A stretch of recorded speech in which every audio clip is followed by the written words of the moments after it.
2023 Hyundai Palisade rear windshield wiper replacement. Flip open the windshield wiper like that. Push it so it's like 90 degrees like that to the blade, and then just pull it out. Alright, this is going to be the one that I'm going to use to replace it. Yours might be different. I don't know. I think 55121 might be the part number.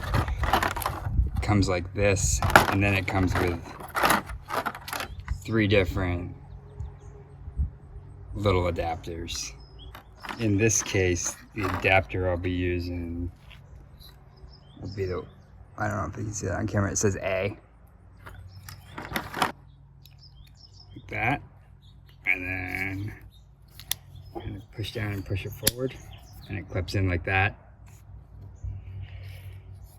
This one has a protector cover on it. I'm going to remove that protector of the blade, and then to put it in kind of the reverse. So you put it up like this, 90 degrees, and then just fold it in like that.